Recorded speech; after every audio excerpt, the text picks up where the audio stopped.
En 30 minutes, je vais essayer de vous brosser justement la situation de notre école en France et aussi par rapport aux autres pays de l'OCDE, car c'est toujours intéressant de se comparer aux autres.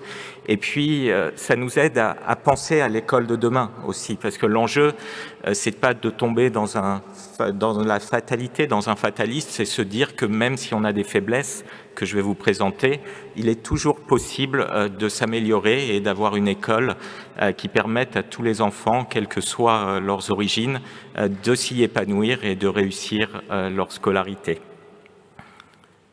Donc je vais enchaîner avec mes diapos. La première diapositive, et qui est importante à mes yeux, c'est de vous dire que l'éducation est aujourd'hui au cœur de nos sociétés. C'est aussi un moteur de croissance économique. Et on a beau entendre régulièrement le message que le niveau des élèves baisse, une des plus grandes réussites des systèmes éducatifs, c'est que le niveau d'éducation de la population s'est élevé. En France, aujourd'hui, il y a 50% des jeunes de 25 à 34 ans qui ont un diplôme de l'enseignement supérieur. C'est 2 fois plus qu'il y a 30 ans. C'est une véritable élévation du niveau d'éducation et ça tient aussi à une volonté politique et à la réussite de la création de certains programmes, notamment les IUT dans les années 60, qui ont permis à une certaine catégorie de jeunes d'atteindre le niveau de l'enseignement supérieur et de s'insérer efficacement sur le marché du travail. L'enjeu est donc de permettre à ceux qui ont le moins de qualifications, à ceux qui sont en difficulté dans l'école, de sortir avec une qualification. Là encore, c'est un résultat important à prendre en compte pour la France. Les jeunes qui sortent sans qualification, il y a eu un progrès, ils étaient 150 000 il y a 10 ans, ils sont aujourd'hui autour de 100 000, se retrouvent très souvent dans une situation de précarité sur le marché du travail. Un jeune sur 4 en France, sans qualification, est au chômage. Si on regarde cette même statistique avec les jeunes qui ont un diplôme de l'enseignement supérieur, le taux de chômage s'abaisse à 6%. En 2 diapositives, on comprend le niveau d'éducation s'est élevé, mais il faut faire davantage pour lutter contre le décrochage scolaire, car les conséquences du décrochage scolaire sont très importantes sur le marché du travail. Les classements internationaux, en quelques diapositives, on peut situer notre pays. Vous verrez, le chiffre 4 sera souvent au cœur de ma présentation. Je vais vous présenter 4 statistiques et je pense qu'on peut positionner la France. On va déjà casser une idée reçue.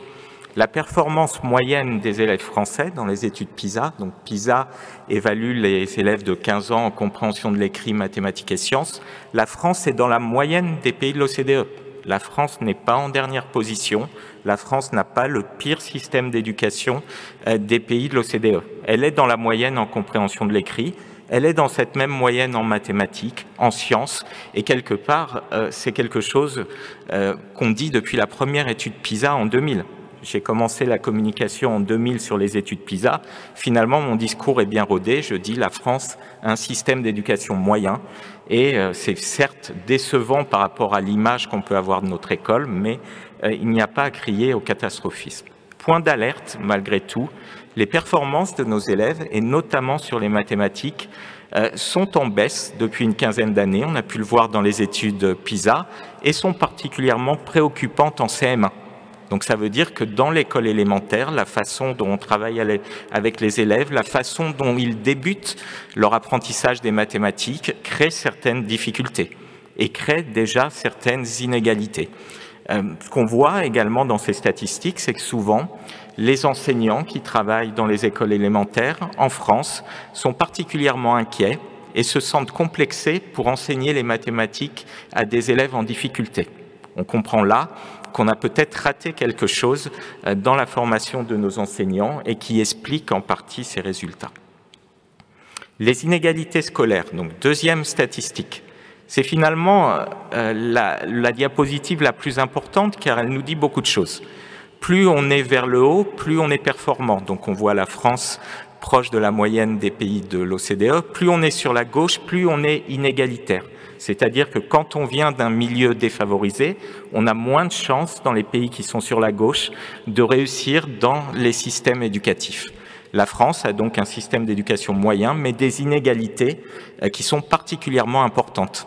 L'Allemagne aussi est dans cette situation, la Belgique, la Suisse. On comprend bien que dans ces pays-là, l'enjeu est justement de réduire ces inégalités sociales et qui, en France, avaient particulièrement augmenté entre 2000 et 2010 et qui se sont stabilisées depuis 2010, certes à un niveau beaucoup trop élevé, mais malgré tout, cette stabilisation est peut-être un premier effet qui nous fait espérer, dans la prochaine décennie, de commencer à voir un effet positif sur la réduction des inégalités. Les pays qui sont en haut et à droite nous donnent un message très important. Ils sont à la fois performants et plus égalitaires que les autres. On voit des pays avec des systèmes éducatifs très différents. Le Canada, l'Estonie, la Finlande, la Corée, le Royaume-Uni, le Danemark. On a à la fois des pays nordiques, l'Australie, des pays d'Océanie, des pays d'Amérique du Nord, qui ont des systèmes d'éducation très différents, mais qui arrivent à associer qualité et équité. Donc ça doit nous faire comprendre que les inégalités qu'on observe en France, mais aussi dans d'autres pays, ne sont pas une fatalité. Et vous verrez que les leviers de ces pays-là, même si les systèmes d'éducation sont différents, les leviers qui ont été activés sont souvent les mêmes. L'investissement dans la petite enfance, la formation des enseignants, la valorisation des filières professionnelles. J'aurai l'occasion de vous présenter les statistiques plus en détail. On peut voir, là encore, l'écart entre les élèves défavorisés et favorisés en termes de performance est assez colossal. En moyenne de l'OCDE, les enfants des milieux les plus favorisés, les 25% de ces milieux-là, ont un score dans PISA de 89 points supérieur à ceux qui viennent des milieux défavorisés. Alors 89 points, ça parle pas beaucoup. On peut estimer en gros que 40 points représentent une année de scolarité dans les études PISA. Donc il y a plus de 2 ans d'avance en termes de scolarité à l'âge de 15 ans pour les enfants des milieux défavorisés. En France, cet écart n'est pas de 89 points, mais de 109 points. Donc l'écart est encore plus important. Et ce qu'on peut s'interroger, les inégalités, on a à la fois ce message positif, certains pays arrivent à concilier qualité et équité, mais on vient de sortir de 2 années du Covid où l'école a été perturbée en France, moins en France qu'ailleurs, parce que les écoles sont restées plus longtemps ouvertes, mais dans certains pays, les écoles ont fermé pendant 1 an, pendant 2 ans, et ça veut dire que les inégalités qui existaient dans les systèmes éducatifs se sont amplifiées pendant cette période. C'est pour ça que l'enjeu aujourd'hui est encore plus fort qu'avant, de continuer cette lutte contre les inégalités, de permettre aux élèves de rattraper ce retard, ce manque d'apprentissage qui a eu lieu pendant cette période de fermeture du Covid. En chiffres, les lycées ont fermé en moyenne dans les pays de l'OCDE autour de 100 jours. En France, ils ont fermé autour de 40 jours. Le bien-être des élèves et des enseignants, c'est une dimension très importante et nouvelle aussi dans les comparaisons internationales. On a toujours parlé de performance et d'équité, et le bien-être, l'épanouissement des élèves est aujourd'hui au cœur des réflexions dans la plupart des pays. Et ce qu'on peut voir, c'est que nos élèves en France sont plutôt plus heureux que la moyenne des pays de l'OCDE. Heureux à l'égard de leur vie, prenant du plaisir sur l'apprentissage des sciences. On peut dire que sur ce point-là, il n'y a pas à tirer du catastrophisme. Et par contre, certains pays qui étaient de qualité et avec une équité sociale, eux, ont un véritable problème de bien-être. La Corée, le Royaume-Uni, qui peut-être, à force de viser l'excellence éducative, ont mis une pression plus forte sur leurs élèves. En Corée, il y a beaucoup de réformes éducatives aujourd'hui pour justement renforcer le bien-être des élèves, développer le sport, les matières artistiques dans les programmes éducatifs. Par contre, sur les mathématiques, alors que nos élèves sont plutôt heureux, cette statistique est un peu ancienne, mais malgré tout, elle montrait une anxiété très forte vis-à-vis des mathématiques. Les 3 pays où les élèves de 15 ans étaient les plus anxieux en mathématiques étaient le Japon, la Corée et la France. Vous aviez 73% des élèves qui s'inquiétaient à l'idée d'avoir de mauvaises notes en mathématiques. On voit là un système d'éducation qui va créer de l'anxiété, qui sélectionne les élèves vis-à-vis des mathématiques, ce qui peut créer aussi une forme de pression chez des familles vis-à-vis des enseignants, parce que les notes en mathématiques vont finalement être un des facteurs qui conditionnent le futur des élèves, alors que ça ne devrait pas être le cas. 4e statistique, le climat de discipline qui s'est dégradé dans tous les pays de l'OCDE. Plus on est sur la droite, plus le climat de discipline est mauvais, plus l'enseignement est perturbé. Donc on voit bien là que la France fait partie des pays avec un véritable problème de discipline, alors que les pays sur la gauche s'en sortent beaucoup mieux. Pour vous donner une statistique, plus de 50% des élèves de 15 ans en France déplorent du bruit et du désordre à presque tous les cours. On peut voir aussi le Canada sur cette diapositive, comme on a beaucoup de collègues canadiens dans la salle, où il y a un tiers des élèves qui déclarent, plus d'un tiers des élèves aussi avoir du bruit, du désordre au début de chaque cours. On comprend la difficulté du métier d'enseignant. Une fois qu'on a fait ce diagnostic, 4 leviers à activer pour rehausser la qualité des systèmes éducatifs et réduire les inégalités. Le premier, investir dans les premiers niveaux d'éducation. C'est quelque chose que dans beaucoup de pays européens, on a oublié, on a favorisé les investissements dans l'enseignement secondaire, dans les universités, on a oublié que les inégalités qu'on observe, nous, dans PISA à 15 ans, commencent dès le plus jeune âge.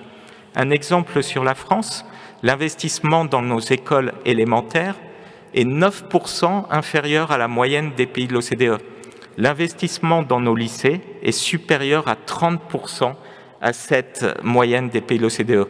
Alors on investit dans les lycées, mais finalement le problème qu'on a d'inégalité commence dès l'école maternelle et l'école élémentaire. Donc pour donner un élément positif, il y a malgré tout, depuis 2012, depuis 2 quinquennats, une volonté de rattraper un petit peu ce sous-investissement dans les premiers niveaux d'éducation, avec cette idée d'investir dans les établissements défavorisés et dans les écoles élémentaires et de renforcer la scolarisation dans les écoles maternelles. On peut voir cette importance d'investir dans la petite enfance. Le développement du langage, des nombres, des relations sociales, du contrôle émotionnel commence dès le plus jeune âge, avant même l'entrée en maternelle. Il faut donc investir non seulement dans nos écoles maternelles, mais aussi dans nos crèches, mais aussi dans ces premières années des systèmes éducatifs, parce que c'est là qu'on peut commencer à acquérir des notions sur le langage et aussi développer des relations sociales et des capacités socio-émotionnelles qui serviront tout au long de la vie. Et dans 2 tiers des pays de l'OCDE, le ministère de l'Éducation est responsable du secteur de la petite enfance, de l'âge de 0 jusqu'à l'entrée dans l'école élémentaire. Donc là aussi, c'est une piste de réflexion pour la France. Et puis une idée reçue, souvent les pays se disent « Ah, on a un problème dans notre système éducatif, on va rajouter des heures de mathématiques, des heures de compréhension de l'écrit et ça va régler le problème ». Ben, regardez, quel est le pays où on passe le plus de temps à l'école élémentaire sur la lecture, l'expression écrite et la littérature? C'est la France. Et pourtant, les performances en CM1 sont sous la moyenne des pays de l'OCDE. A contrario, en Finlande, on y passe moins de temps et pourtant, la réussite éducative est meilleure chez les élèves, que ce soit dans l'école élémentaire ou à l'âge de 15 ans. Donc tout n'est pas question de quantité. Bien sûr, il faut passer du temps et on peut passer plus de temps, mais pour que les mesures quantitatives soient efficaces, elles doivent être associées systématiquement à une démarche qualitative. Et ça, c'est quelque chose de prendre en compte. Quand on décide de diminuer la taille des classes, comme c'est le cas en France, ce qui va faire la différence, c'est la pédagogie qui va être utilisée par les enseignants pour tirer bénéfice de ces effectifs réduits. Deuxième levier, donner de l'autonomie aux acteurs et aux établissements. Alors donner une autonomie, mais une autonomie contrôlée, c'est-à-dire qu'on puisse voir si les politiques éducatives qui ont été mises en place produisent des résultats. On peut voir ici, sur 70 systèmes éducatifs, que quand les chefs d'établissement ont davantage d'autonomie sur la gestion des ressources, la gestion des enseignants, qui sont aussi partie prenante des réflexions sur le programme scolaire avec les équipes éducatives, qu'ils participent à l'élaboration des procédures d'admission, de discipline, on constate que les performances sont bien meilleures, au-dessus de la moyenne des pays de l'OCDE. On voit quand les enseignants ont aussi davantage d'autonomie, les performances sont au-dessus de la moyenne des pays de l'OCDE. On voit par contre, quand c'est le conseil d'administration, cette fois-ci l'effet est négatif sur la performance des élèves. Ça veut dire que l'autonomie est moins bonne. De la même façon, si vous regardez l'autorité nationale, c'est-à-dire que quand tout est décidé au niveau national et que les établissements n'ont pas leur propre autonomie de décision, on constate que là, ça a un effet négatif sur la performance. Donc aujourd'hui, il faut réfléchir sur l'autonomie, aider les chefs d'établissement et les équipes pédagogiques à définir leurs projets, mais l'autonomie fonctionne quand il y a une évaluation des politiques qui sont mises en place. Troisième levier, rendre plus attractif le métier d'enseignant, c'est quelque chose d'ultra important et le point positif, c'est qu'on en discute dans tous les pays du monde aujourd'hui. Quasiment tous les pays ont un problème d'attractivité, pas qu'en France. C'est le cas aux États-Unis, au Québec, en Allemagne, en Espagne, en Italie. Il y a vraiment une véritable réflexion sur l'attractivité du métier et donc il faut agir pour le rendre plus attractif. Et quelque part, c'est essentiel car la qualité d'un système d'éducation se mesure à la qualité de ses enseignants. Si les enseignants ne sont pas bons, si ils ne sont pas enthousiastes, ben les performances sont moins bonnes. On peut voir sur cette diapositive que plus les élèves étaient d'accord que leur enseignant aimait enseigner, qu'il les inspirait, qu'il aimait traiter le sujet et les leçons, qu'il a montré du plaisir dans les apprentissages, plus les élèves étaient d'accord avec ces affirmations, meilleure était la performance des élèves. Et quel que soit le niveau socio-économique, le sexe et tous les autres facteurs qui peuvent rentrer en compte. Donc ça veut dire il faut investir dans nos enseignants et il faut leur permettre d'avoir finalement des conditions de travail qui les rendent enthousiastes et qui leur donnent envie tous les matins de transmettre le savoir à leurs élèves. Alors le manque d'attractivité a plusieurs raisons. La raison salariale, on en parle beaucoup en France et c'est à juste titre. Hein. Je vous montre sur cette diapositive, un enseignant qui travaille dans l'enseignement élémentaire en France gagne 19% de moins que la moyenne des pays de l'OCDE après 15 ans d'exercice. En début de carrière, l'écart est de 9%, il grimpe à 19% en fin d'exercice. On peut dire qu'il y a un véritable besoin de revalorisation salariale des enseignants. Mais j'ai envie de vous dire, ce n'est pas l'unique problème, c'est le point de départ.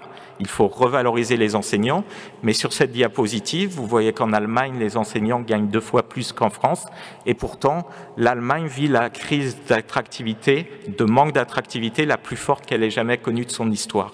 Parce que il y a d'autres facteurs qui rentrent en compte, le métier qui devient de plus en plus exigeant pour les enseignants qui ont l'impression de faire plus d'heures, plus de tâches administratives, d'avoir la pression des parents. Il y a tout un ensemble de facteurs qui rendent le métier de plus en plus exigeant aussi et sur lesquels il conviendrait d'agir pour espérer aussi limiter ce manque d'attractivité.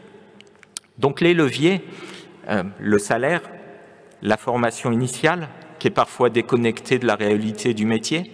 Les enseignants français, c'est la barre rouge, finalement sont ceux qui sont les moins nombreux à dire que la formation initiale qu'ils ont reçue contenait un contenu axé sur la pédagogie, sur la gestion de classe et le comportement des élèves, sur l'enseignement en milieu multiculturel, autant d'aspects qui sont fondamentaux et notamment dans la lutte contre les inégalités.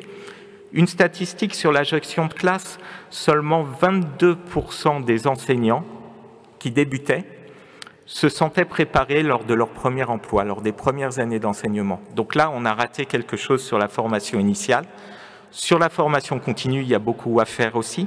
Les enseignants eux-mêmes déclarent qu'elle n'est pas forcément ciblée sur leurs besoins. On a pu voir avant la pandémie aussi qu'un peu plus de la moitié des enseignants, en moyenne OCDE, laissaient leurs élèves utiliser fréquemment ou toujours les nouvelles technologies pour des projets et travaux de classe. Cette proportion n'était que de 36% en France. Donc, on a un besoin de réfléchir sur la formation initiale, la formation continue et d'essayer de trouver des moyens pour faciliter la mobilité et retenir les enseignants. C'est ça aujourd'hui le problème d'attractivité qu'on observe dans le monde entier, c'est que le métier d'enseignant ou la fonction publique fait moins rêver que par le passé. C'est-à-dire qu'aujourd'hui, on dit sans cesse que Dans le monde d'aujourd'hui, il faudra être flexible, qu'on occupera différentes fonctions, qu'on aura plein d'opportunités pour développer nos compétences. Et finalement, quand on est étudiant et qu'on veut devenir enseignant, on nous dit vous en avez pour 35 ans. Et ça, vous aurez des difficultés à faire un autre métier ou à évoluer dans votre carrière. Et c'est ça qu'il faut changer aujourd'hui, parce que c'est un métier passionnant. Il y a une recherche en éducation très puissante en France. Et donc, il y a de quoi rendre ce métier passionnant et évolutif tout au long de la carrière. Quatrième levier, valoriser les filières professionnelles. C'est finalement la finalité des problèmes d'équité sociale.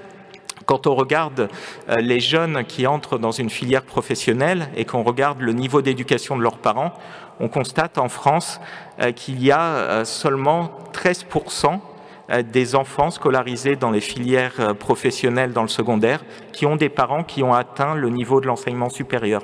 Un des parents a eu un diplôme de l'enseignement supérieur pour seulement 13% de ses enfants. Quand on regarde dans les filières générales, le taux monte à 49%. Voilà, la France n'est pas l'unique pays à avoir ce problème, mais malgré tout, encore une fois, l'impact du niveau socio-économique ou de l'éducation des parents joue sur la destinée des enfants. Il faut aussi valoriser les filières professionnelles en se dire qu'il faut garder une exigence. Quand on parle d'automatisation, de changement des métiers qui vont évoluer, il faut que ces jeunes-là puissent être aussi flexibles parce qu'ils vont exercer dans des métiers qui vont être touchés par l'intelligence artificielle. Et c'est pour ça que dans les recommandations qu'on peut faire à l'OCDE, on insiste sur l'importance de renforcer l'exigence académique. C'est quelque chose de fondamental. Aujourd'hui, on a dans certains pays une direction de se dire on va développer l'apprentissage, qui est une bonne chose pour l'emploi. On va faire des partenariats avec le ministère du Travail, de l'Emploi, qui est aussi une bonne chose. Mais il ne faut pas oublier que dans ces filières-là, on a besoin d'éducation. On a besoin de donner des bases aux enfants pour qu'ils puissent après s'insérer efficacement dans le monde du travail et évoluer aussi et développer des compétences tout au long de la vie. Ce qui est intéressant en Allemagne, aux Pays-Bas, en Suisse, au Luxembourg, quand vous allez dans ces pays-là et vous êtes diplômé d'un bac pro, vous avez énormément d'opportunités de continuer vos études techniques jusqu'au niveau master.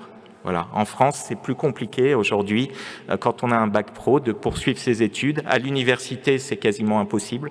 Et dans certaines filières, même qui sont destinées aux bacheliers professionnels, de type les IUT, ben souvent, ils se retrouvent en échec scolaire. Les 4 leviers, parce que finalement, on est dans des leviers politiques, c'est diffuser les bonnes pratiques pédagogiques sur le terrain. Le premier point qui me semble ultra important, il faut encourager la coopération entre les enseignants et entre les élèves. Je vous dis ça parce que c'est une des statistiques qui me choque le plus à chaque fois que je regarde le système éducatif français. Et pourtant, j'en ai des statistiques sous les yeux tous les jours. La France fait partie des pays où les pratiques coopératives entre enseignants sont le moins développées de tous les pays de l'OCDE. Vous avez quasiment 8 enseignants sur 10 au collège qui déclarent ne jamais observer les classes des autres enseignants et leur fournir des informations en retour. Vous avez aussi une proportion de plus de 50% des enseignants qui n'enseignent jamais conjointement en équipe dans la même classe. C'est-à-dire qu'on a cette liberté pédagogique en France, mais le revers de la médaille, c'est que les enseignants sont seuls et isolés et finalement n'ont jamais de retour sur leur enseignement, des retours positifs ou négatifs. Ça arrive avec une inspection, parfois 3, 4 fois dans leur carrière, mais ce retour régulier des pratiques pédagogiques qui permettent de s'enrichir n'est pas pratiqué dans le système éducatif. Sortir de la tyrannie des programmes. C'est vrai que les programmes scolaires sont très longs, en France comme ailleurs, et il y a une tendance mondiale à la surcharge des programmes scolaires. On veut aujourd'hui que la jeunesse s'épanouisse dans le système d'éducation et tout un ensemble de connaissances, mais aussi des compétences non cognitives qui soient capables de s'épanouir dans la société du XXIe siècle, de trouver des solutions aux problèmes que notre génération n'arrive pas à régler, le réchauffement climatique, la démographie. Et du coup, la solution des systèmes éducatifs, c'est on va encore rajouter des choses dans les programmes scolaires. Et ça crée du stress et une surcharge surcharge cognitive chez les élèves. Ça crée aussi du stress chez les enseignants et ça peut expliquer en partie aussi ce découragement et ce manque d'attractivité vers ce métier.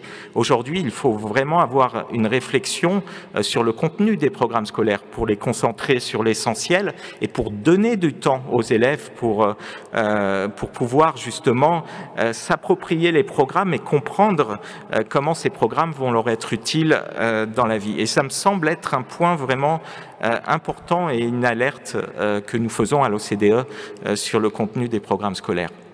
Créer des vocations et ne plus trier les élèves uniquement par les notes. Je vous ai montré les résultats en mathématiques des élèves français, le stress. Donc il y a un véritable problème vis-à-vis du stress, vis-à-vis des mathématiques. Et là, ce qu'on peut voir sur cette diapositive, plus l'élève a des mauvaises notes dans PISA, moins il ambitionne de faire des études, d'exercer plus tard une profession scientifique. Donc on pourrait se dire, c'est logique, il a des mauvaises notes, donc il n'a aucune raison d'aller à l'université dans les filières scientifiques. Mais dans certains pays, des élèves qui ont des mauvaises notes dans une matière, ils ont une première année universitaire où ils se remettent à niveau. Ce qu'on peut voir, c'est en France qu'il y a cet écart le plus fort entre ceux qui ont des très bonnes notes et qui veulent exercer les métiers les plus prestigieux et ceux qui ont des mauvaises notes et qui ont finalement peu d'ambition professionnelle. Dernier point, privilégier les pratiques d'activation cognitive dans les apprentissages. Je pense aujourd'hui, il y a énormément des nouvelles technologies, de possibilités qui sont à la disposition des enseignants. Et ce qu'on peut voir dans quelques pays, il faut toujours interpréter avec prudence car on a peu de pays sur cette diapositive, mais quand les enseignants demandent aux élèves d'expliquer les raisonnements, qu'ils les font travailler collaborativement sur des exercices, qu'on commence parfois par des choses plus pratiques sur relier le cours à la vie réelle et que après on apprend la théorie, en général ça produit de meilleurs résultats chez les élèves. A contrario, quand on est dans une instruction dirigée, un peu comme en France, où les objectifs de la leçon sont explicités, où on fait parfois la répétition des tâches, où on différencie les groupes d'élèves en fonction de leur niveau, tous ces éléments ont un effet, comme vous le voyez, plutôt négatif sur la performance. Donc je conclurai pour vous dire, il y a beaucoup de choses à faire, mais on a des exemples qui montrent que tout n'est pas une fatalité, qu'on peut réduire les inégalités. On a aussi des éléments qui montrent que tout n'est pas catastrophique dans le système d'éducation. Et quelque part, les leviers à activer, c'est vraiment le métier d'enseignant, améliorer la qualité de l'enseignement et de la transmission du savoir. Il faut avoir cette vraie réforme du métier d'enseignant, lutter contre l'échec scolaire dès le plus jeune âge, soutenir les élèves et les établissements défavorisés, rehausser la qualité et la valorisation des filières professionnelles, assurer à chaque jeune une trajectoire sécurisée vers l'emploi. Et puis le dernier point, investir dans la mise en œuvre et l'évaluation des réformes. Si vous regardez le nombre de lois sur l'éducation qu'on a en France depuis 20 ans, je crois qu'on n'est pas loin d'être le premier pays de l'OCDE sur le nombre de lois votées. Quand on les lit dans le détail sur le papier, on trouve plein de choses intéressantes. On ne peut être que d'accord avec ce qui est proposé. Mais après, quand on regarde la mise en œuvre, très peu de ces lois sont évaluées. On ne fait pas de point d'étape sur comment ça a pu permettre d'améliorer le système d'éducation. L'exception est peut-être le dédoublement des classes où pour la première fois, on a vraiment une volonté d'évaluer la mise en œuvre des réformes.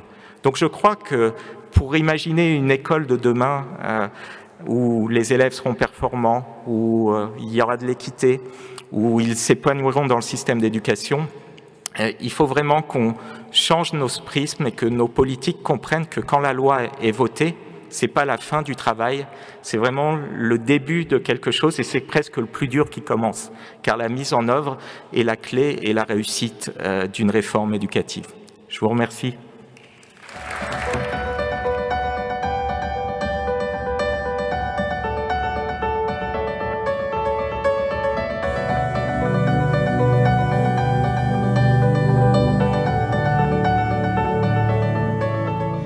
Très honoré d'être là aujourd'hui. Alors oui, j'enseigne en classe de 3e et comme avait l'air surpris, comme un élève avait l'air surpris la dernière fois, Il m'a dit, vous êtes toujours au collège? Je dis, oui, je suis toujours au collège. Mais vous avez toujours des troisièmes? J'ai toujours des troisièmes. Et je lui ai dit, ça fait 20 ans que je redouble. Voilà. Et effectivement, il était un petit peu consterné. Et ce qui est intéressant, c'est que il m'a posé cette question, cet élève que j'ai croisé par hasard sur le marché de Saint-Denis. J'enseigne à Saint-Denis, donc, et il m'a dit, mais pourquoi vous ne partez pas? Voilà, pourquoi vous ne partez pas? Donc je lui ai retourné la question, j'ai dit, pourquoi je partirais? Et il m'a dit, mais vous pourriez enseigner ailleurs. Pourquoi enseigner ailleurs? Voilà. Et ça, c'était... donc, après, on a discuté, mais ce qui est intéressant, c'est l'idée que se fait ce jeune garçon, il a 30 ans. Mais, donc, je l'ai eu il y a un moment déjà. Ce jeune homme, l'idée, c'était que, finalement, dans mon collège, on ne fait que passer. On ne fait que passer, on ne reste pas, on ne s'ancre pas, on ne s'installe pas. Voilà. Et c'est vrai que c'est l'image que renvoient malheureusement beaucoup de ces collèges des banlieues des grandes métropoles françaises où voilà, on vient d'ailleurs pour enseigner dans ces établissements et puis on reste 3, 4, 5 ans, puis on rentre soit dans sa province, soit on cherche un poste moins, on va dire, moins exposé à certaines problématiques. Problématiques que, justement, je vais vous exposer aujourd'hui. Alain Matognina m'a demandé de vous parler de répondre à la question, et évidemment je n'y répondrai pas, qu'est-ce que l'école laïque à la française au XXIe siècle? Vaste question, et je me suis concentré sur, évidemment, ce qu'est l'école laïque. D'abord, pour vous dire que l'école à la française, l'école laïque à la française, ce n'est pas une école figée dans le temps, c'est une école qui vit, c'est une école qui s'inscrit évidemment dans des contextes qui sont différents en fonction des espaces où nous nous trouvons, et Éric Charbonnier a évoqué cela d'une certaine manière. Donc, voilà, qu'est-ce que c'est que cette école laïque? Et puis finalement, pourquoi au XXIe siècle a-t-elle changé par rapport au XXe siècle qui n'est pas si lointain? Alors d'abord, l'école laïque, qu'est-ce que c'est? D'abord, c'est une école, elle est laïque, vous le savez, depuis 1882. Il faut quand même noter, je me permets de le rappeler, que l'école a été laïque avant la République, avant la séparation des églises et de l'État, avec ce que cela signifie, avec une mission particulière donnée à l'école dès l'avènement de cet enseignement laïque, puisque c'est l'enseignement qui a été laïcisé en 1882, puis en 1886, ce sont les enseignants qui ont été laïcisés, puisque ne pouvaient plus enseigner les membres des congrégations. Donc, la mission qui est alors confiée à l'école, et elle est très importante, comme le disait le grand pédagogue et homme politique français Ferdinand Buisson, le rôle de la République, c'est de faire des républicains. Et donc, c'est à l'école qu'est confié ce rôle de fabriquer des républicains. Et pour cela, l'école laïque, elle s'appuie d'abord sur la raison et sur la science. Elle ne s'appuie pas sur la croyance. Alors, un exemple, quand on enseigne en histoire, alors je n'enseigne plus en 5e depuis des années, ou en 6e, mais quand on enseigne aux élèves, et quand on réfléchit aux élèves sur la différence entre croire et savoir, on peut prendre l'exemple de Moïse. Moïse, voilà, qui de son bâton frappe le sol, et vous savez, la mer s'ouvre et les Hébreux franchissent la mer, et cette mer qui ensuite va recouvrir les méchantes armées de Pharaon. Alors tous les élèves connaissent cette histoire. Alors, ne croyez pas qu'ils aient tous lu la Bible, ils ont tous vu le dessin animé. Donc ils connaissent tous cette histoire, et en revanche, ils ont du mal à comprendre la différence entre ce qui relève de l'histoire et ce qui relève de la croyance. Et ça, c'est le rôle de l'école laïque, d'expliquer qu'ils ont le droit de croire que Moïse a frappé la terre de son bâton et que la mer s'est ouverte, mais que l'histoire ne peut pas le dire parce que la science ne peut pas le dire, parce que la science ne l'a pas vérifié. L'école de la République s'appuie sur la science, c'est-à-dire sur l'état de la science à un moment donné, et donc ce qui est vérifiable et a priori acceptable par tous. Et quand on enseigne dans l'école, au sein de l'école laïque, quand on enseigne notamment l'histoire, puisque c'est ce que je fais au quotidien, on montre comment on construit l'histoire, comment justement la science fonctionne, et notamment la science historique. En prenant, on va prendre un exemple, la bataille du Yarmouk, 636, une bataille qui oppose les armées du prophète de l'islam, Mahomet, Mohamed en arabe, mais Mahomet en français, aux troupes chrétiennes. on a des chroniqueurs musulmans, puis des chroniqueurs chrétiens qui décrivent cette bataille. Évidemment, le chroniqueur musulman explique que Allah leur a donné la victoire. Le chroniqueur chrétien dit que ce jour-là, Dieu était absent et qu'il n'a pas pu donner la victoire aux chrétiens. Travailler avec les élèves sur ces questions, c'est leur dire, voilà, qu'est-ce qui relève de la croyance, qu'est-ce qui relève de l'histoire? Ce qui relève de l'histoire, ce sont les éléments factuels de chacune de ces chroniques. Et c'est ce que nous allons retenir pour construire l'histoire de la bataille du Yarmouk.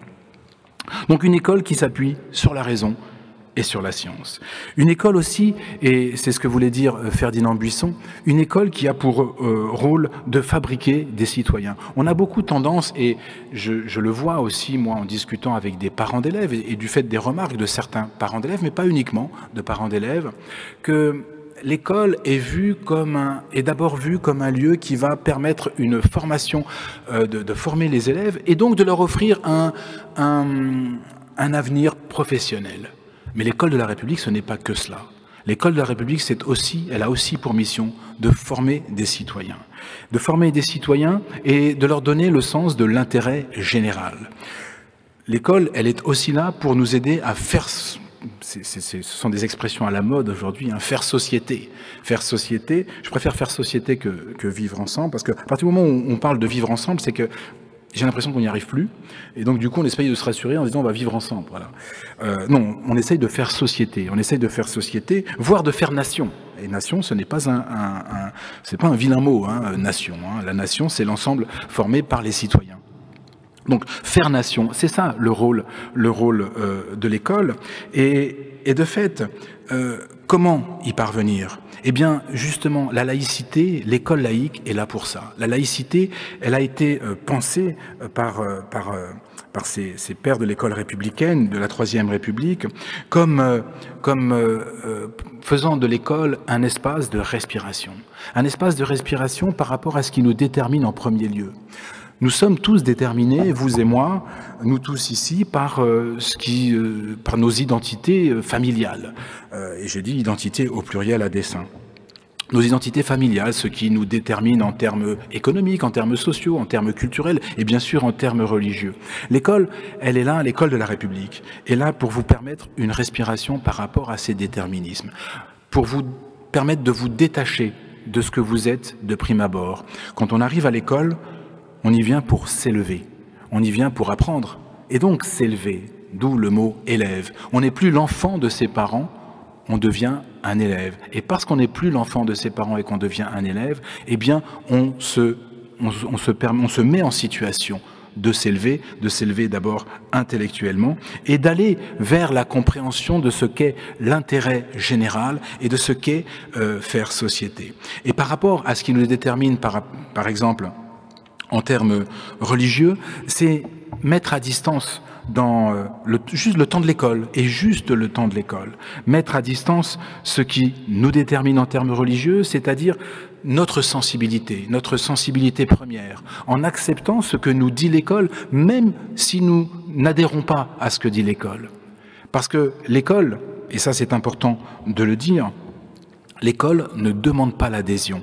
L'école de la République ne dit pas « voilà ce que je dis est vérité et vous devez absolument croire ou intégrer ce que je dis comme étant la vérité indépassable ».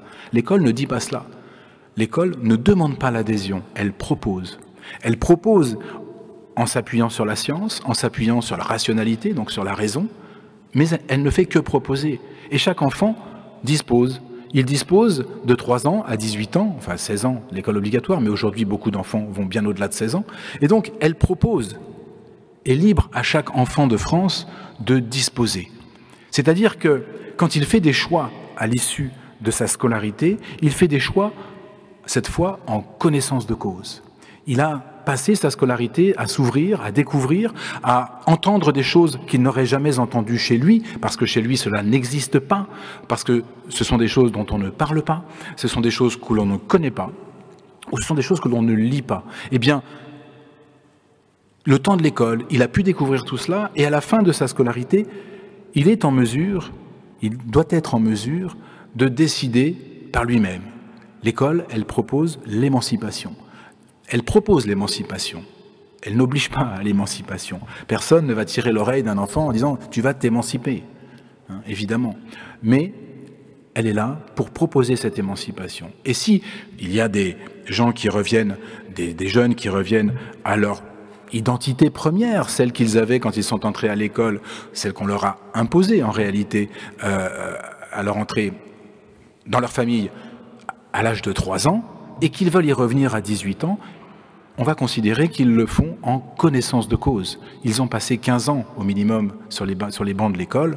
Ils sont en capacité d'être devenus ces êtres autonomes et émancipés hein, que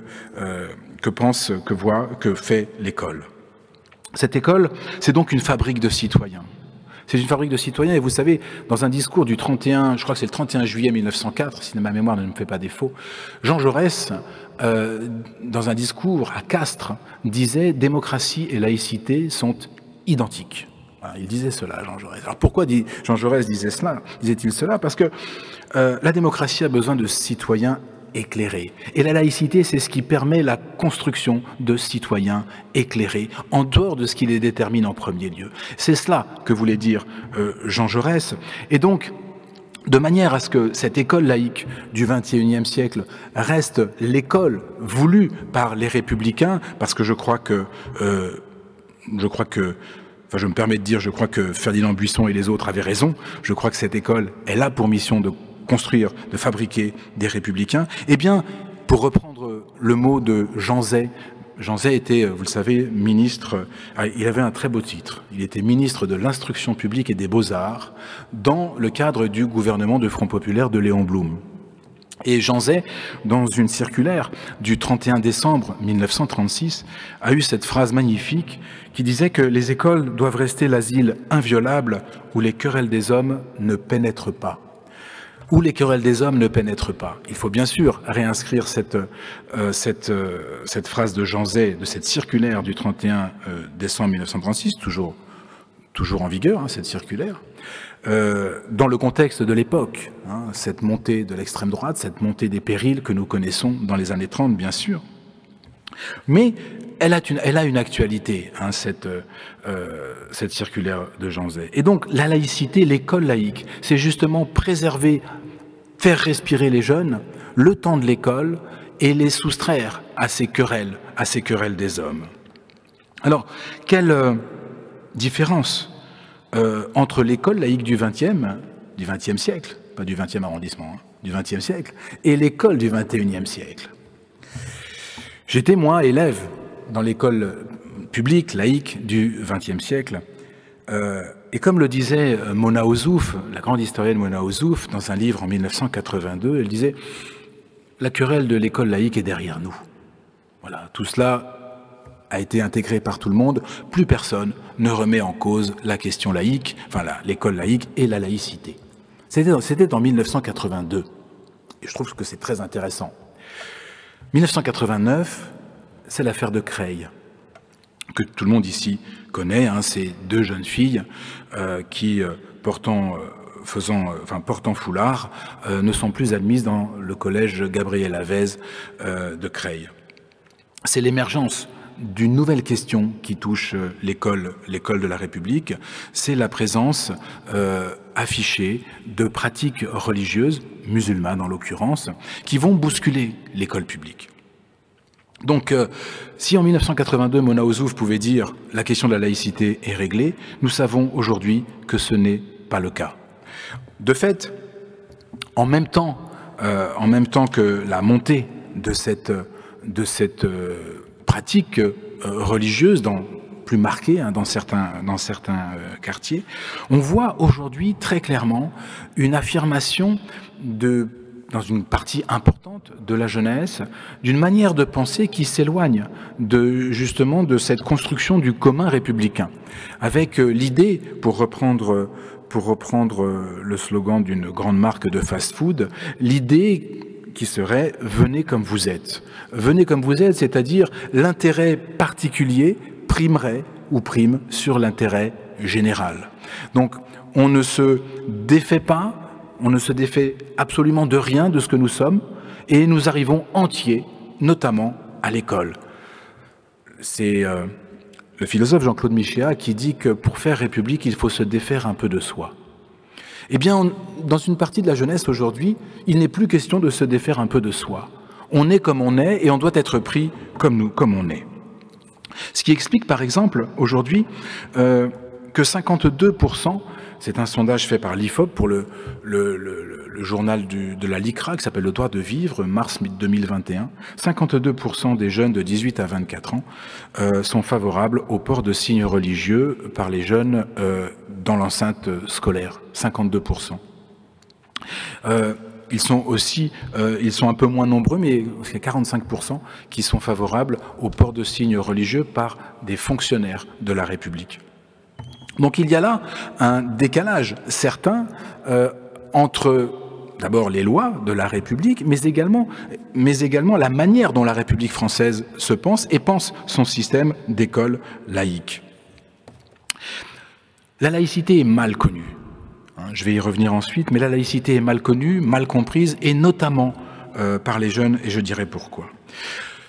À l'issue de ces 15 ans qui se sont écoulés entre 1989 et 2004, la loi du 15 mars 2004, qui visait à l'interdiction des signes dits ostensibles, religieux ostensibles au sein de l'école, eh bien, se sont passés 15 ans où la querelle n'a cessé d'exister, et surtout, le Conseil d'État avait mis dans les mains des chefs d'établissement le règlement de ces questions de port de signes religieux ostensibles, avec les difficultés qui étaient les leurs d'apprécier chaque situation. C'était extrêmement compliqué. La commission Stasi, voulue par le président Jacques Chirac, a donc proposé une loi à l'unanimité moins une voix.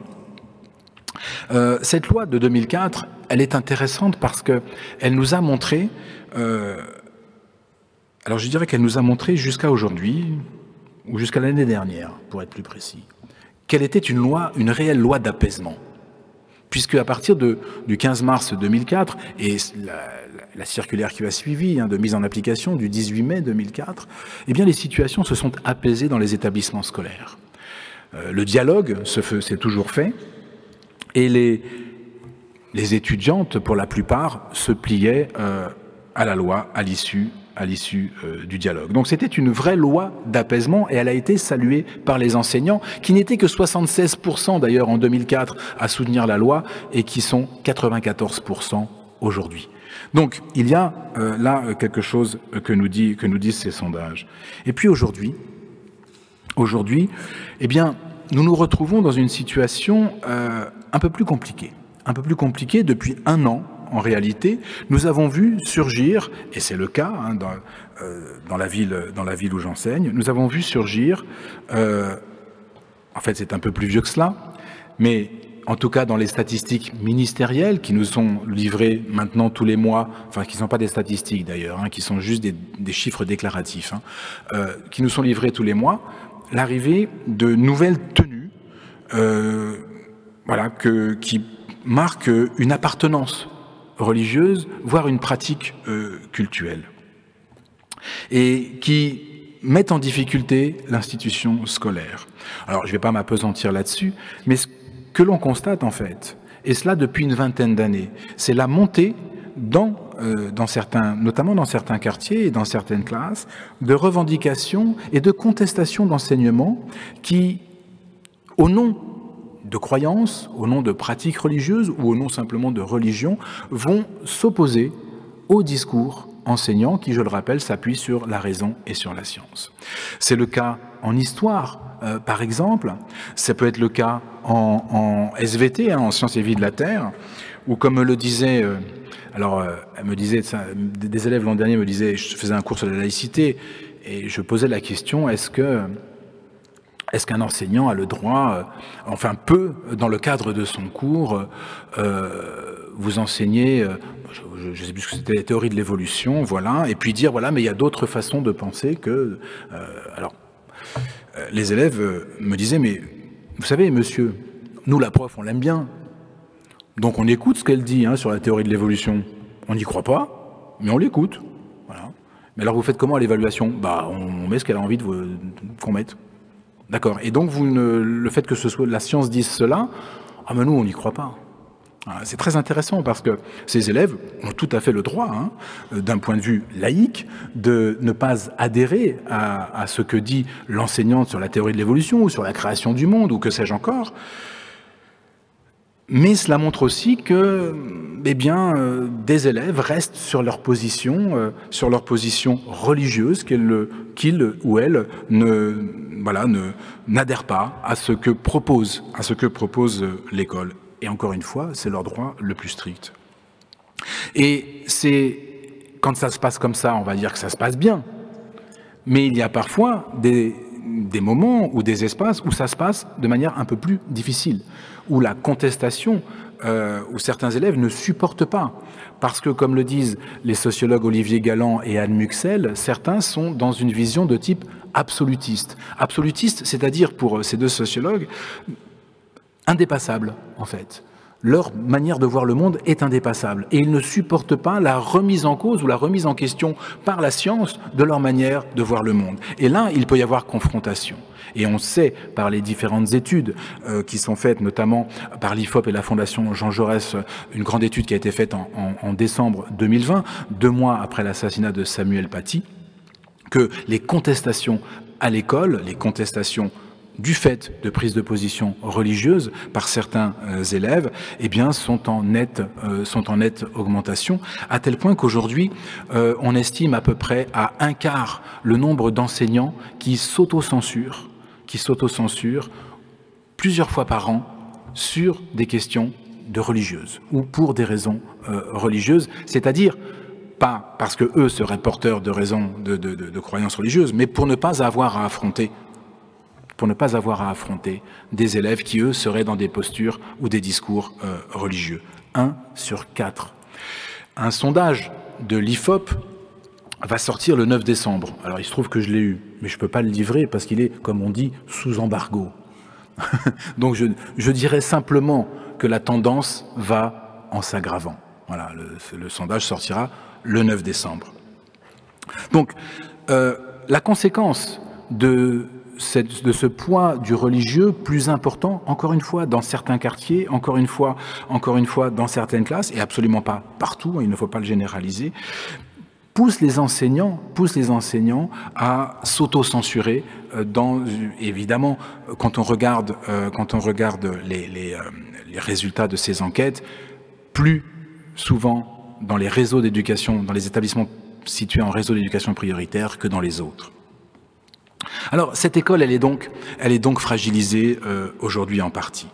Pour toutes les raisons qu'a dites Éric Charbonnier, et je le remercie vraiment vivement pour son propos qui était extrêmement intéressant.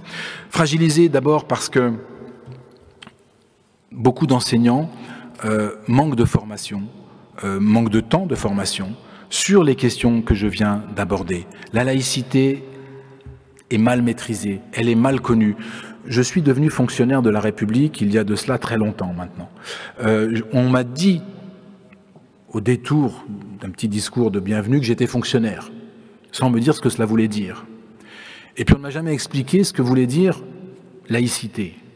Donc je me suis formé, hein, je l'ai lu, j'ai réfléchi, j'ai écouté, et j'ai appris ce qu'était la laïcité, j'ai compris ce qu'était la laïcité scolaire, mais beaucoup de mes jeunes collègues ne le savent pas. Je me souviens parfaitement de cette réunion que nous avons eue peu après l'assassinat de notre collègue Samuel Paty, dans mon établissement scolaire, où le chef d'établissement a dit « Bon, on va préparer quelque chose pour le 9 décembre, journée nationale de la laïcité ». Et j'avais un jeune collègue, professeur d'histoire, 26 ans, 2e année, qui m'a dit « Mais moi, je sais pas. Je sais pas quoi faire. Mais moi, la laïcité, voilà... liberté de conscience, liberté de culte, neutralité des agents de l'État, mais après, je ne sais pas. Effectivement, et ce n'est pas un reproche que je lui fais. On a fait comme si c'était une évidence, la laïcité, comme dit Dominique Schnapper.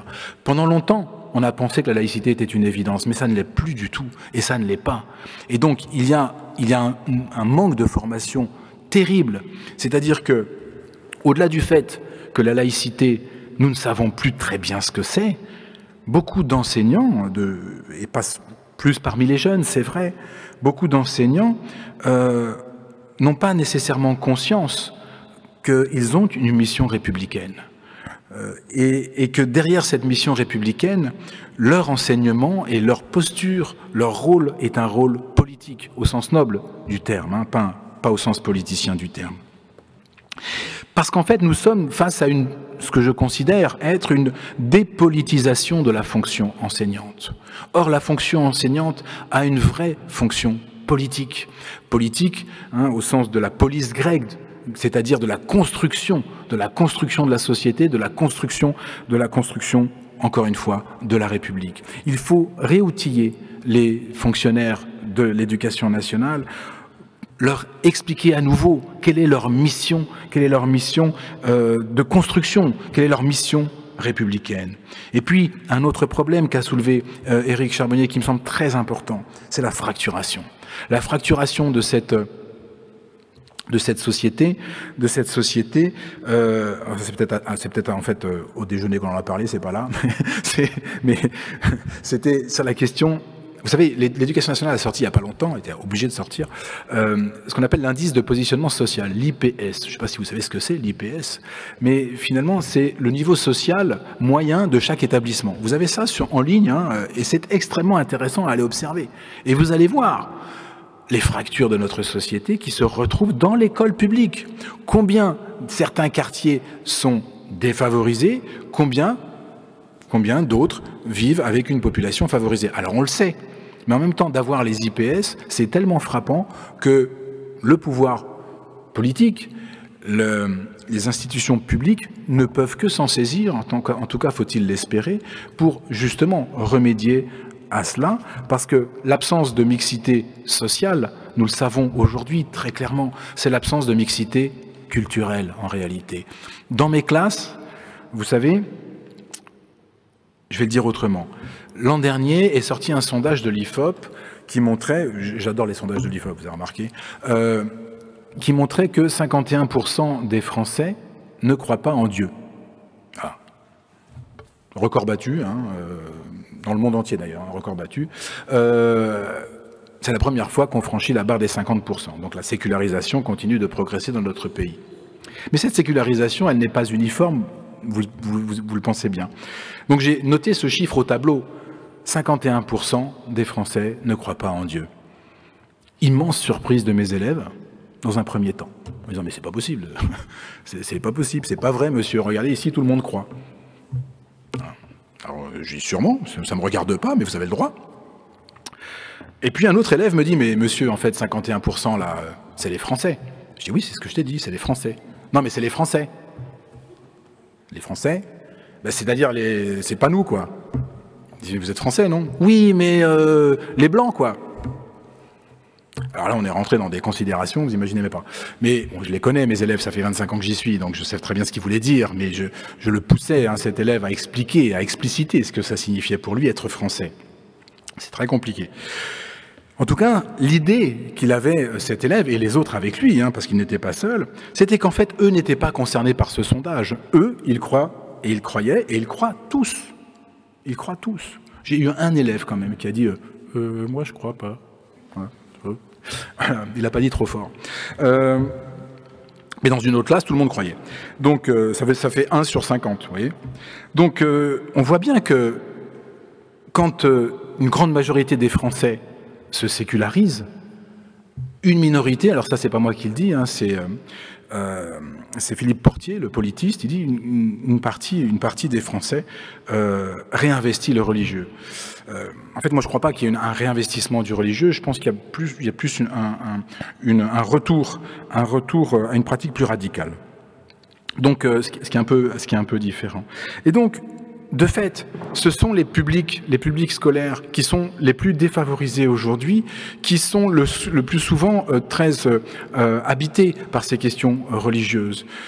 Donc ça veut dire que quand il n'y a pas mixité sociale, il n'y a pas mixité de vision du monde. Il n'y a pas de confrontation apaisée au sein de l'école sur ce que c'est que le rapport à la croyance, le rapport à Dieu, etc. Et là, nous avons un véritable enjeu parce que l'école de la République ne doit pas être une école ghetto, ne doit pas être une école où seuls les enfants du quartier viennent, et comme dans ce quartier, eh bien, c'est un quartier fait de cités et d'habitations à loyer modéré, eh bien, ce ne sont que des enfants qui relèvent des mêmes systèmes de pensée qui se confrontent ou qui se côtoient. Alors, cette absence de mixité sociale, c'est un enjeu absolument essentiel à l'avenir. Parce que, et c'est mon dernier point, je vous rassure, l'institution réagit quand même. Hein. L'institution réagit après à vous avoir dressé un constat qui n'est pas amer, mais un petit peu quand même, après 25 ans de terrain. Je vois, moi, que l'institution réagit. D'abord par un grand plan de formation sur la laïcité et aux valeurs de la République. Sur les 1 million de fonctionnaires de l'éducation nationale, à peu près 130 000, voire un peu plus aujourd'hui, ont été formés à ces questions. Mais il faudra y revenir. C'est pas parce qu'on a eu 6 heures de formation qu'on maîtrise complètement ces sujets-là. Ce sont des sujets qu'il faut investir et réinvestir régulièrement. Le ministre de l'Éducation nationale, enfin le ministère de l'Éducation nationale a créé une nouvelle épreuve au concours de recrutement de toute la fonction publique enseignante. Cette épreuve, elle vise à vérifier, c'est une épreuve orale, à vérifier que eh bien, ces futurs fonctionnaires maîtrisent les principes et les valeurs de la République dans le cadre de leur métier, de leur futur métier d'enseignant. Il ne s'agit pas de recracher un catéchisme républicain, entre guillemets, qui serait, ou qu'on annonnerait sans y adhérer, mais bien d'analyser des situations de vie scolaire et des situations d'enseignement au prisme de ce que dit la République sur la fonction enseignante en termes de valeurs et en termes de principes. Et puis, ça a été la création aussi des équipes valeurs de la République sur le terrain, avec cette idée de former, de continuer à former les gens et d'intervenir aussi, de venir en soutien des chefs d'établissement, des équipes pédagogiques, de manière à régler les contentieux quand il y en a, à apaiser les situations quand il est besoin de le faire. Et puis, on est à Paris, on est à la Sorbonne. Je me permets de saluer l'œuvre actuelle du recteur de l'Académie de Paris, Christophe Querrero, et notamment de la réforme Affelnet. Certains la connaissent peut-être, cette réforme Affelnet. C'est la réforme du recrutement des classes de seconde dans l'Académie de Paris, qui vise à mixer socialement et donc culturellement les publics parisiens. Et cette réforme, me semble-t-il, est extrêmement importante.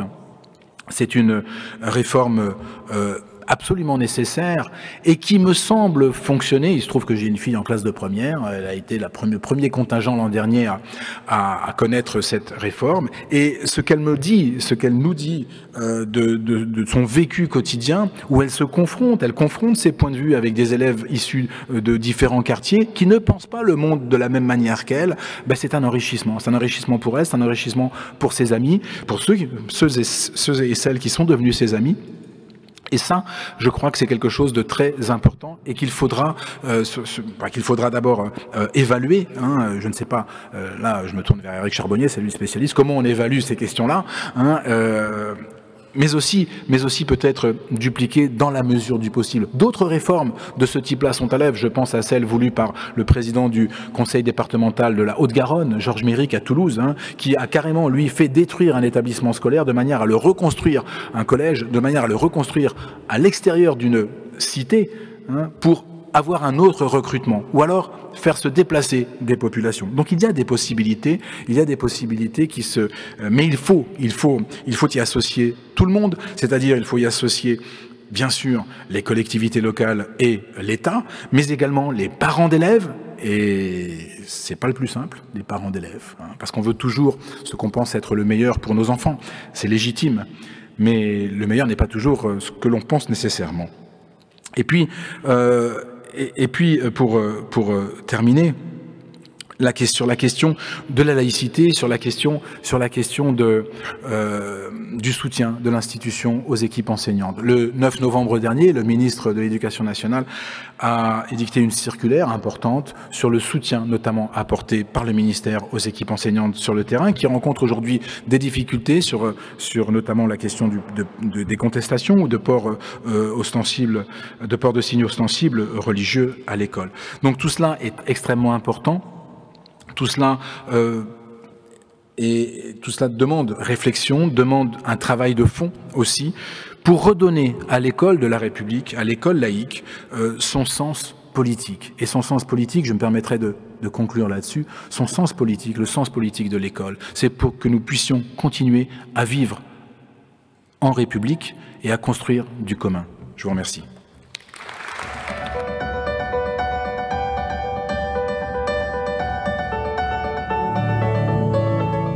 Je vais me positionner dans la fonction que j'exerce, qui est celui d'adjoint à l'inspecteur d'académie pour le premier degré, et je vais vous demander conseil. Alors, Éric, Monsieur Charbonnier, j'ai identifié un point essentiel dans votre propos, qui est celui de la plus grande autonomie donnée aux enseignants, aux directeurs d'écoles notamment, dans les écoles et les établissements. Et pour cela, Monsieur le ministre de l'Éducation a lancé à l'automne un grand projet qui s'appelle « Notre école, faisons-la ensemble ». J'ai retrouvé dans votre propos les 3 mots essentiels de ce projet: excellence, équité et excellence, équité et bien-être, bien-être des élèves et des enseignants. Alors, la question que je voudrais vous poser, c'est quels conseils vous pourriez donner à des équipes enseignantes s'engageant dans ce projet qui conduira éventuellement à des fonds importants. Le ministre a annoncé 500 millions d'euros sur 5 ans. Quels conseils vous donneriez pour que les projets construits par les écoles intègrent bien l'ensemble de la communauté éducative? Bonjour, c'est une très bonne question et c'est pas facile et c'est vrai qu'on se heurte à certains points que j'ai pu présenter durant mon diaporama, à savoir qu'il faut déjà aider les acteurs à être formés à cette nouvelle culture. Voilà, on sait que dans les écoles du premier degré, maternelle et élémentaire, les directeurs d'école n'ont pas vraiment un statut hiérarchique vis-à-vis des enseignants. Les enseignants, même s'ils travaillent beaucoup plus en équipe, en coopération que dans le secondaire, il y a malgré tout un déficit parce que c'est pas forcément la norme. Et là, d'un seul coup, on leur dit écoutez, il faut que vous définissiez le projet de l'école, alors que la culture de projet d'établissement, elle vient de se créer en France quelque part avec la création du Conseil d'évaluation de l'école en 2000, avec le développement d'auto-évaluation qui permet à tous les personnels de discuter ensemble. Donc je pense qu'il faut donner du temps au temps et permettre de créer un dialogue à l'intérieur des établissements avec les parents, avec les élèves, les membres des municipalités, les chefs d'établissement, les personnels, les enseignants, pour définir déjà collectivement le projet qu'ils veulent construire. Et un autre point qui me semble très important, en France, on a une recherche en éducation qui est vraiment une des meilleures du monde. Et il faut le dire. Et pourtant, on a une recherche en éducation qui est très peu utilisée dans la formation initiale et dans la formation continue des enseignants.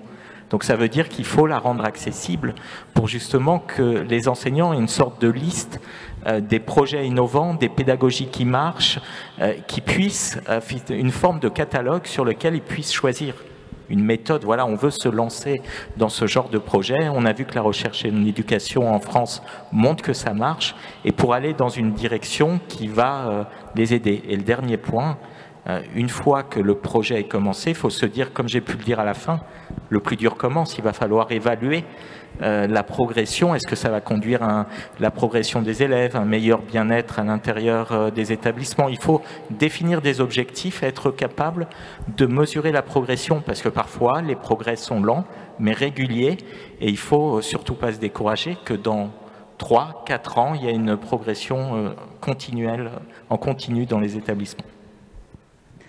Merci. Je continue ma requête de conseils en éducation.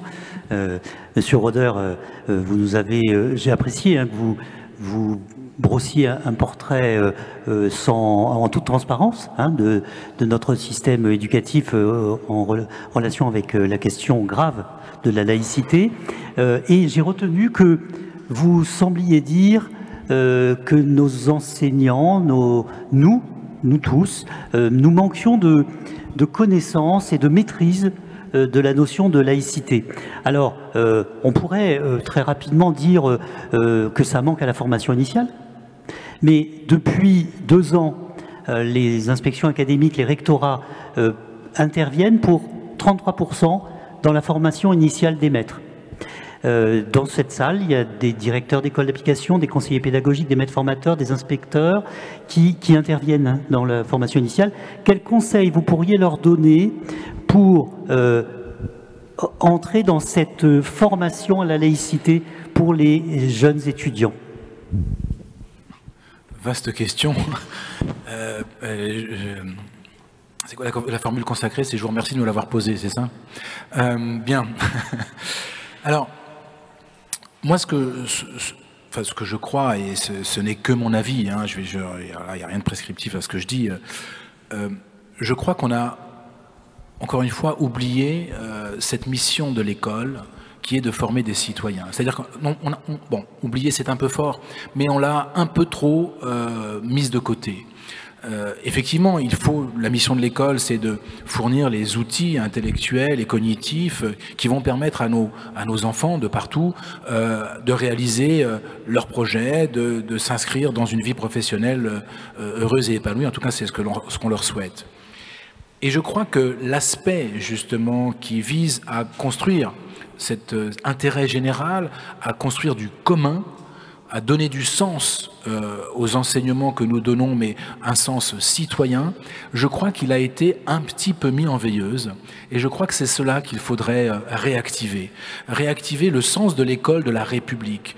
Pourquoi tous les enfants de France se mélangent-ils, en tout cas c'est le souhait, hein, qu'ils se mélangent tous au sein de l'école? Pourquoi faire? Pourquoi mettre chacun de côté ce qui nous détermine en premier lieu, comme je l'ai dit tout à l'heure, hein, comme le disait Jean-Claude Millache, se défaire un peu de soi-même. Expliquer tout cela aux futurs enseignants, expliquer quelle est la mission de l'école de la République au-delà de l'enseignement des disciplines. Il nous faut bien sûr des enseignants solides sur leur fond scientifique et disciplinaire, c'est une évidence. Et d'abord sur le fond scientifique et disciplinaire, j'ai l'heure de croire, moi, que la pédagogie vient ensuite. Il faut d'abord être solide sur ses bases pour pouvoir devenir un bon pédagogue.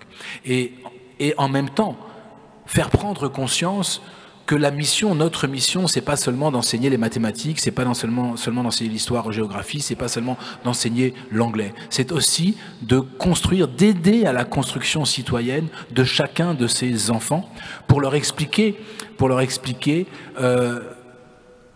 ce qu'est la République et pourquoi il est important de la préserver. Alors évidemment, encore faut-il être républicain.